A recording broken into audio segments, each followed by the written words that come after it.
A black Bentley rolled to a stop at the far end of the Savannah waterfront.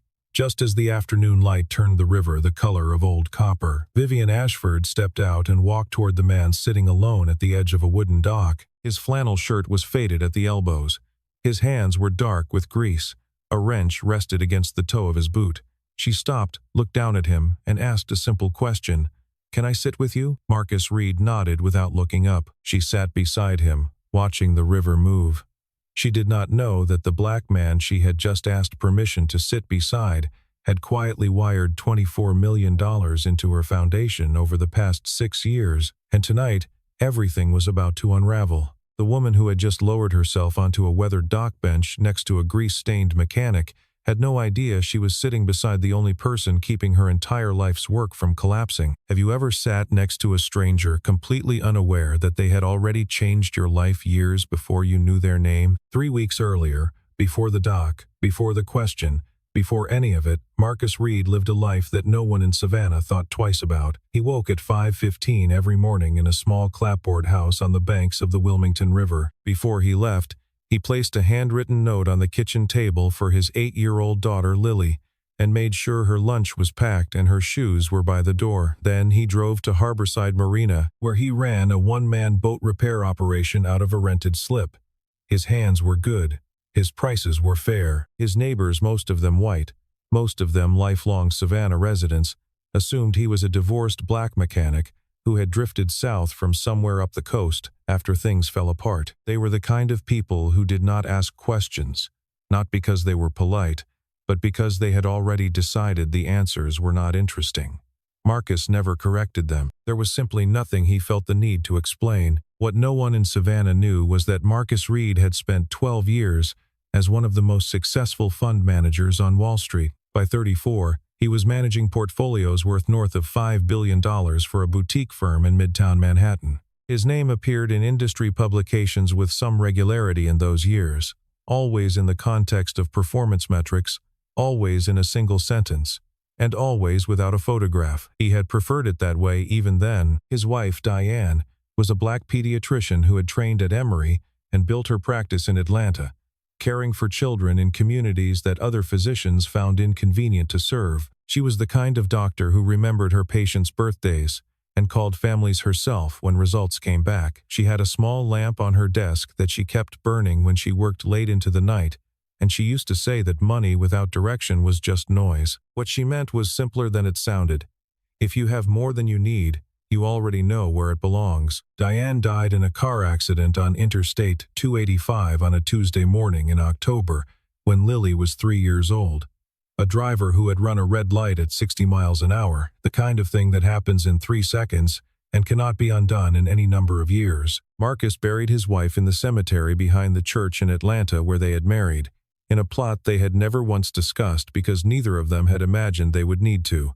Then he sold every share he owned, closed every account, walked away from every professional relationship he had spent 12 years building, and moved into the house on the Wilmington River with Lily and her stuffed elephant and a box of Diane's books. He told no one where he was going. Within 6 months of arriving in Savannah, Marcus established an anonymous philanthropic trust he called the Lighthouse Fund. The name came from Diane's lamp, the small one she had kept burning on the nights when the work felt worth losing sleep over. The fund operated through a network of legal intermediaries and distributed grants to 16 nonprofit organizations across the country, all of them focused on children and women in crisis. The largest single recipient was the Ashford Harbor Foundation, a Savannah-based organization that ran shelters for orphan children and survivors of domestic violence. Marcus had chosen Ashford Harbor because its mission was the thing Diane had spoken about with the most urgency in the last year of her life. Every orphan deserves a home that doesn't fall apart around them,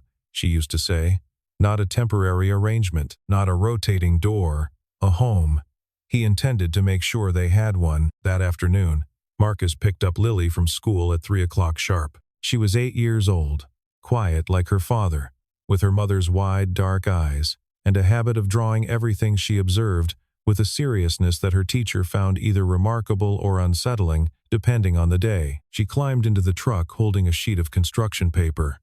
"Dad, I drew your boat," she said, holding it up, a crayon sketch of a blue hull on green water. the dock pilings rendered in careful brown vertical lines. Marcus studied it for a long moment. "You got the waterline right," he said. Lily beamed like he had told her she had won something. They stopped for ice cream on the way home and sat on the dock together, watching a pelican bank low over the channel and dive. Marcus kissed the top of her head. "Everything I do is for you," he said. "You know that, right?" Lily nodded once, already focused back on her cone, already perfectly content. He watched her for a moment. Then he looked back at the water. That night, after Lily was asleep, Marcus sat in his darkened office and opened his laptop. He pulled up the quarterly financial reports for the Ashford Harbor Foundation documents his legal intermediaries received as a condition of continued funding, and forwarded to him without comment. Something had been troubling him for months. 3 construction projects funded through Lighthouse Fund grants residential shelters for children in rural Georgia had been listed as in progress for over 2 years, but there were no progress photographs attached to any of the reports, no contractor invoices, no permit filings with the relevant counties. The numbers in the disbursement columns were real. The projects they described were not. He made a note in a private encrypted file and closed the laptop. He did not yet have enough to act on, but the feeling that had settled into his chest was one he recognized from his years on Wall Street, the particular, cold certainty that someone, somewhere, was lying about where the money was going. The following morning, Marcus drove to one of the 3 addresses listed in the quarterly report, a parcel of land on the outskirts of Brunswick, Georgia, where a 12-bed shelter for children was described as under active construction. He pulled off the road and stepped out of his truck. There was no construction site, no fencing, no equipment, no sign that anyone had broken ground at any point within recent memory, just weeds pressing up through cracked red clay under a wide flat sky, and the distant sound of a highway he could not see. He took a series of GPS-tagged photographs, got back in the truck, and drove home in silence. At the next 2 addresses over the following week, he found the same thing: empty fields, an abandoned warehouse, a strip of scrubland no one had touched in years. 7 sites in total, 7 empty lots, not a single brick. Across Savannah, in a glass-walled office on the 4th floor of a restored cotton warehouse on River Street, Vivian Ashford was building toward the most important night of her professional life. The Ashford Harbor Foundation occupied the entire upper floor, a bright open space lined with case files, donation records, and framed photographs of children who had passed through the foundation's 6 residential shelters over the years. Vivian had founded the organization 8 years earlier, when she was 26, and had nothing but a business degree from Georgia State and a childhood that had taught her, without ambiguity, exactly what it meant to need a safe place to sleep. She had been orphaned at 4 years old. By the time she was 12, she had been placed in 7 different foster homes. She aged out of the system at 18 with a duffel bag, $1,100 in a savings account she had opened herself, and a particular kind of determination that people tend to develop when no one has ever been responsible for protecting them. She built Ashford Harbor from that. The press called her the Iron Philanthropist. She did not love the nickname, but she understood it, and she did not deny it. The foundation's annual fundraiser, the Harbor Gala, was 3 weeks away. It was the single largest source of operating revenue each year, and this year Vivian needed it to produce $22 million to keep all 6 shelters running through the next fiscal year. The man who managed every dollar that moved through Ashford Harbor was Preston Wade, the foundation's chief financial officer. He was 47, polished, deliberate, and unfailingly composed under pressure. Vivian had worked alongside him for 6 years and treated him with the trust reserved for people who have never given you a reason to doubt them. She had never once questioned his numbers. What Vivian did not see was what happened behind the closed door of a rented office suite in downtown Savannah, where Preston sat across from 2 men in expensive suits. The arrangement they had built together over 3 years was straightforward in the way that most frauds are straightforward once you see them clearly. Preston created fictional construction projects under the foundation's operational umbrella, diverted Lighthouse Fund grants into shell companies he controlled, and distributed the proceeds according to a schedule all 3 of them had agreed to in writing that existed nowhere official. Over 36 months, $12.4 million had been redirected. Preston knew an anonymous donor existed. The intermediaries had made that much clear, but he had never been able to identify the person behind the Lighthouse Fund. As long as the money kept arriving and the donor remained invisible, he felt entirely safe. That safety cracked the morning Preston received an encrypted message from the Lighthouse Fund's legal representative. The message was brief and required no interpretation. A full independent audit of the foundation's finances had been requested before the gala could proceed. Preston read it standing at his desk, holding his phone with both hands, and felt the floor tilt beneath him for the first time in 3 years. Vivian and her team arrived at Harborside Marina the following week to inspect the outdoor venue reserved for the gala's pre-event reception. Marcus was on his knees beside a sailboat hull, running an orbital sander along a section of damaged fiberglass. Preston stepped out of the car first. He did not look directly at Marcus. He simply raised one hand and said, with the tone of a man addressing background scenery, "Hey, clear your things out, private event." 2 event security staff stepped out of the vehicle behind him, as though his words alone might be insufficient. Marcus gathered his tools without a word and moved to the far end of the dock, out of the way. The formal donor reception took place on the hotel terrace 2 evenings later. The guest list included major donors, city officials, and regional press. Marcus had returned to the marina that afternoon to finish a repair job on a client's boat docked in an adjacent slip. He did not realize the event was happening until he was already walking past the terrace on his way back to his truck. Preston spotted him from across the gathering. The CFO set his champagne glass down on a nearby high-top table and raised his voice to a register that was not quite a shout, but was precisely calibrated to carry. "Somebody let the help in. This is a donor reception, not a community outreach day." A man in a linen jacket laughed first. 2 women near the railing exchanged a glance. A city council member turned away from the exchange as if embarrassed by association. The laughter that followed was not sustained. It was precise and brief, the kind that tells a person exactly where they stand in a room's social order, and that the answer is outside it entirely. Marcus stopped walking. He turned and looked directly at Preston. His expression did not change. There was no anger visible on his face, no humiliation, no flinch. There was the complete and unperformed stillness of a man who had stood in rooms far more consequential than this terrace and had never required anyone in those rooms to know who he was. He held the look for 3 full seconds, long enough for Preston's smile to waver by a fraction, long enough for something in the space between them to register and shift, and then he turned and walked away. Not quickly, not with his shoulders inward. He walked the way a man walks when he has decided, without drama, that the people behind him are simply not worth the breath it would take to respond. Vivian stood 6 feet from the exchange. She registered it the way she might register a brief disruption near the catering station, noted and set aside. She returned to her conversation without a second thought. A young woman named Maya Chen did not set it aside.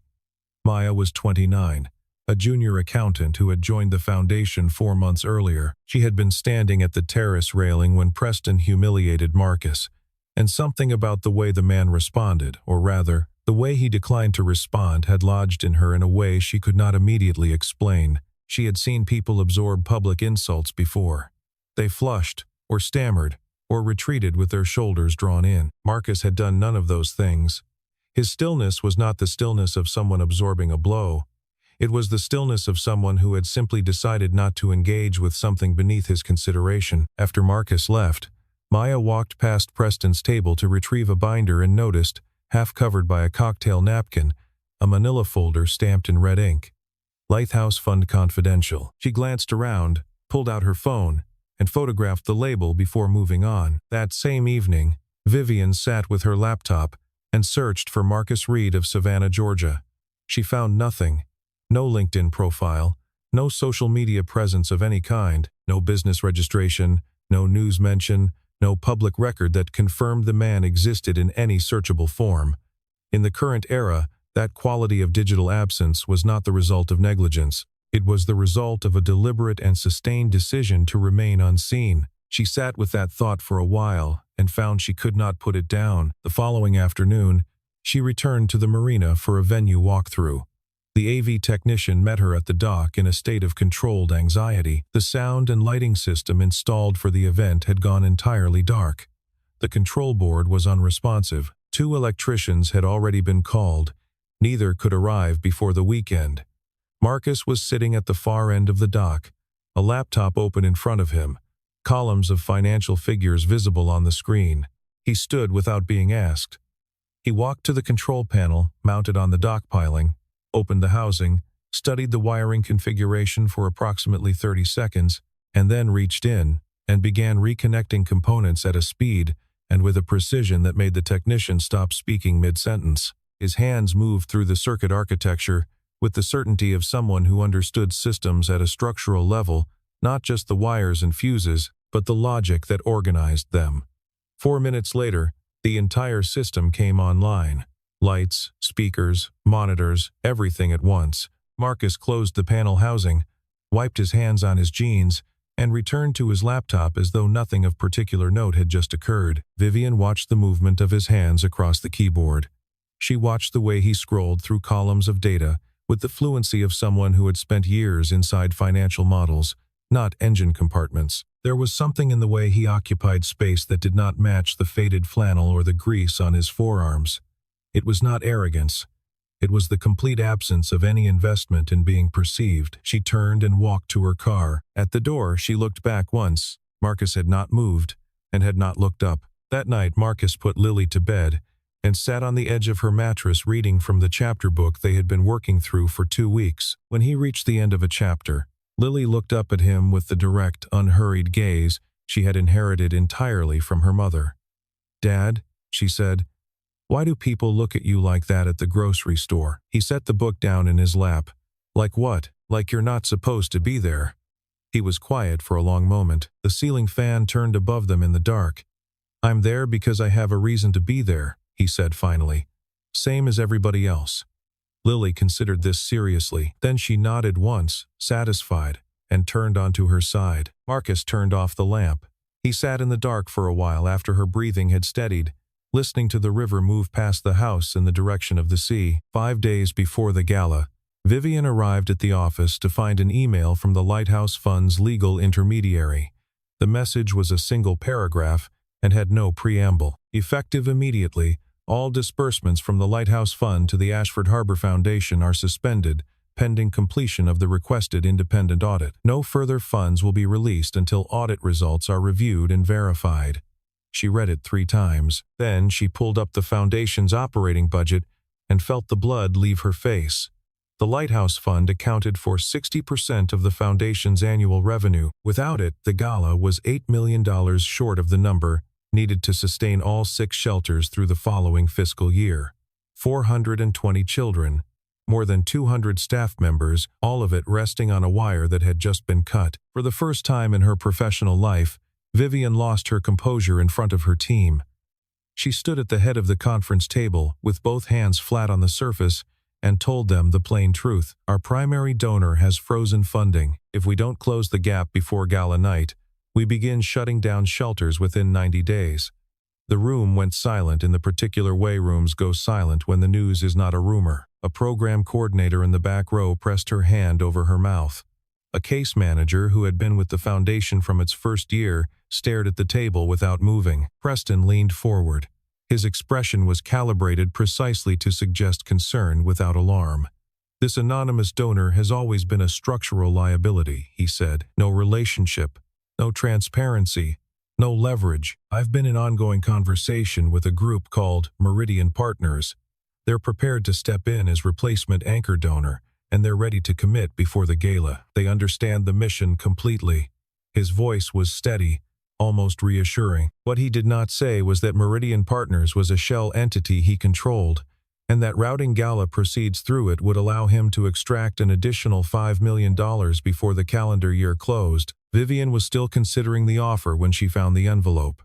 It was on her desk when she returned from a site visit unmarked, unsealed. Inside was a single printed page listing 3 Ashford Harbor construction projects in rural Georgia. Beside each address, in plain text, no permits filed, no contractors on record, no construction activity at listed addresses. She brought the page directly to Preston. He barely blinked. "Those are Phase 1 projects. County permitting has been the bottleneck for 18 months. Someone is feeding you disinformation specifically to destabilize the organization before the gala. This is exactly the kind of tactic that makes Meridian the right move." Vivian hesitated.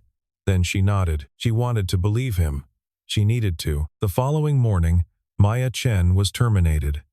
The official reason on record cited a violation of internal data security protocols. The real reason was that Preston had traced the Lighthouse Fund inquiry back to her workstation using the system access logs. He signed the termination paperwork personally and had building security escort her from the premises before the lunch hour. Her desk was cleared by 2 in the afternoon. Her email access was revoked within the hour. It was efficient and deliberate and designed to communicate something specific to anyone else in the building who might be asking questions they had not been asked to ask. Maya found Marcus at the marina that evening. She sat down on the dock beside him without introduction and spoke carefully. "I don't know who you are," she said, "but something is seriously wrong inside the Ashford Harbor Foundation, and I think you already know that." Marcus looked at her for a long moment. The water moved quietly around the dock pilings. A shrimp boat tracked slowly through the main channel.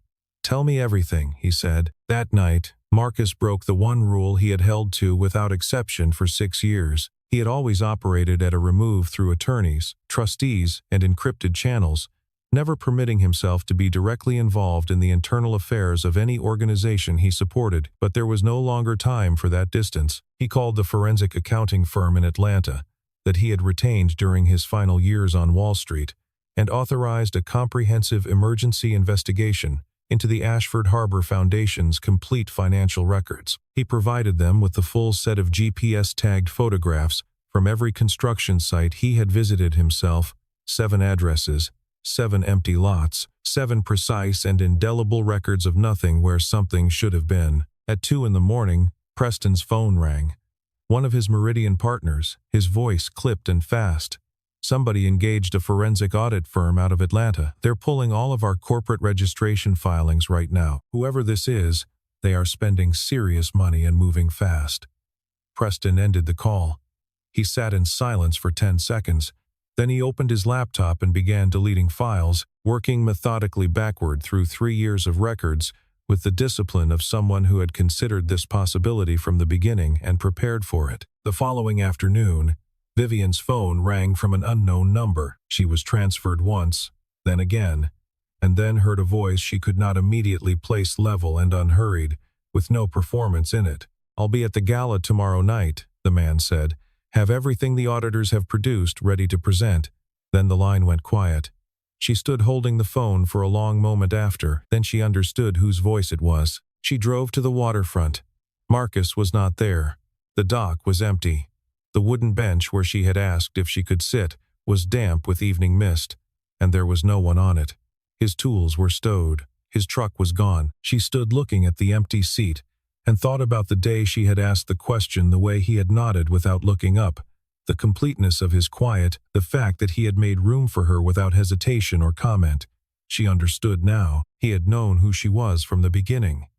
He had always known. Every shelter that had stayed open, every child with a bed, every woman who had found safety, he had funded all of it without expectation, and she had stood 6 feet away, while a man publicly reduced him to a punchline and had said nothing. She sat down on the bench alone. The river moved past her. It offered no particular comfort and required none. The Bohemian Hotel ballroom had been transformed for the Harbor Gala.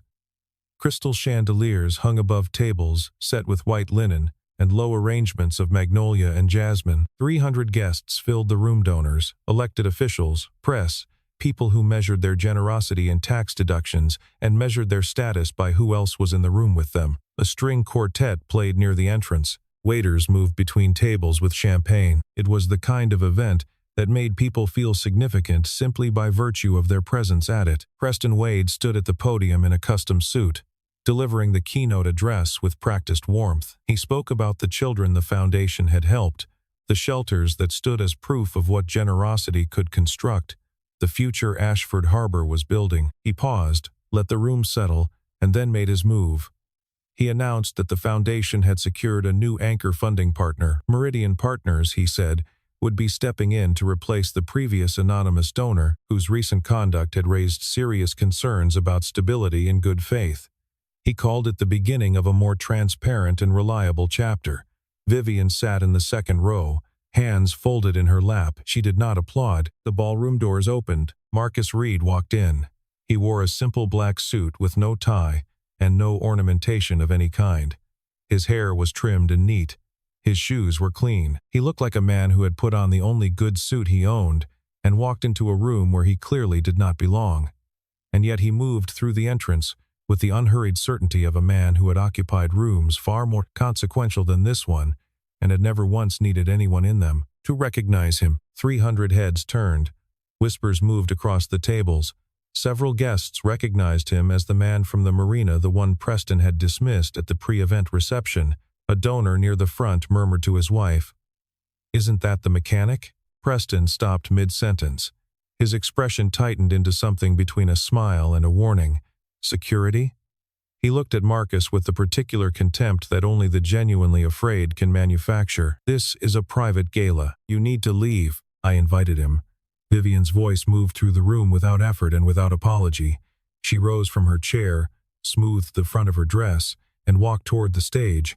Preston blinked. "Vivian, this man repairs boats at the marina. He doesn't have any business." Vivian stepped to the podium and adjusted the microphone, and spoke clearly enough for every person in the room to hear without straining. "The man you just asked to leave has anonymously donated $24 million to this foundation over the past 6 years. He is the Lighthouse Fund, and he has never once asked for anyone in this room or anywhere else to know his name." The silence that followed was absolute. Not the polite silence of an audience waiting for the next sentence. The deep and recalibrating silence of 300 people, adjusting everything they thought they understood about the room they were occupying. Every eye moved to Marcus. He stood near the back wall, his hands in his pockets, his face unchanged. He did not wave. He did not speak. He simply stood there the way he had stood on the dock the afternoon. Someone told him to clear out his things, as though the instruction had been directed at a different person entirely. Preston recovered his voice and tried once more. "This is completely unsubstantiated. There is no verified evidence that this man has any connection to Vivian." Pressed a single key on the laptop connected to the projection screen. The first slide appeared. It was the forensic audit summary produced by the Atlanta firm 7 Shell Companies, all registered to Preston Wade or entities directly under his control, and $12.4 million traced in precise documented transactions through accounts in Panama, Singapore, and the Cayman Islands. Every transfer carried a digital signature, a timestamp, and a corresponding line entry in the foundation's internal financial ledger. The data was not a summary or an allegation. It was a record. Preston's face went white.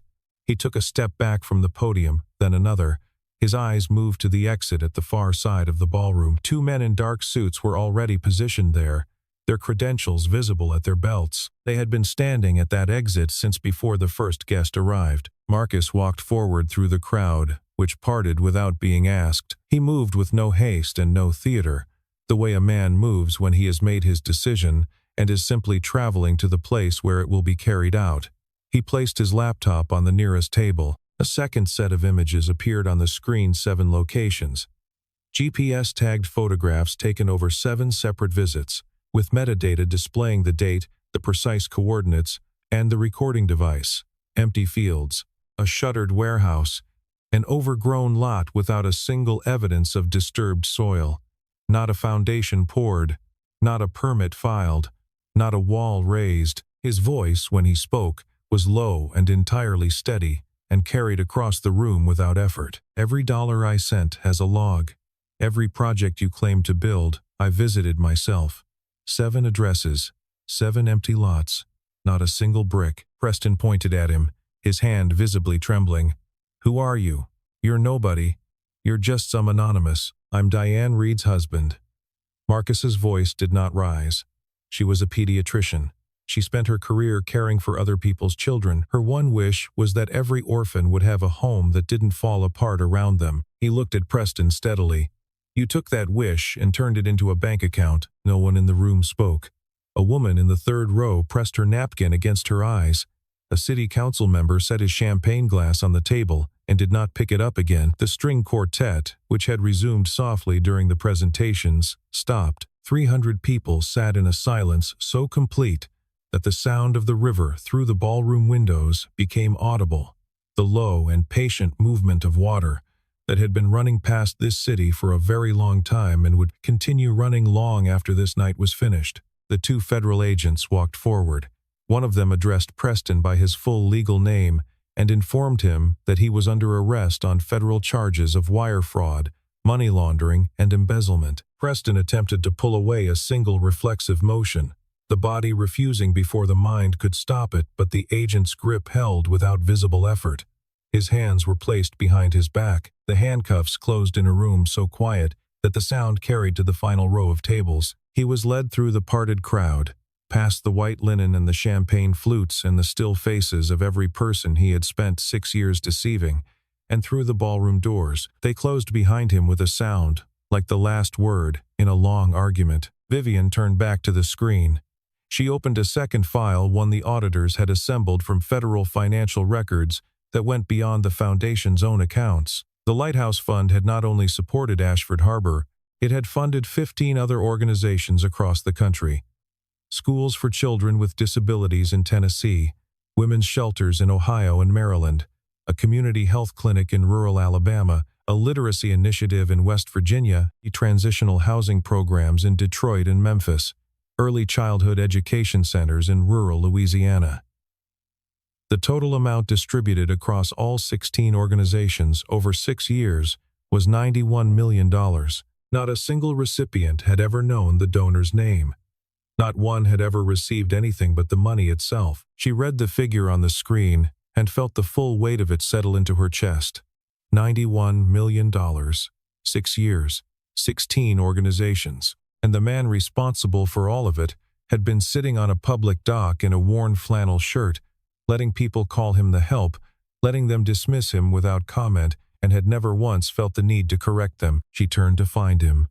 He had already stepped back from the center of the room. He was standing near the far wall, alone, watching the room settle the way he watched the river from his dock quietly, from a distance, as though none of what had just happened had anything in particular to do with him.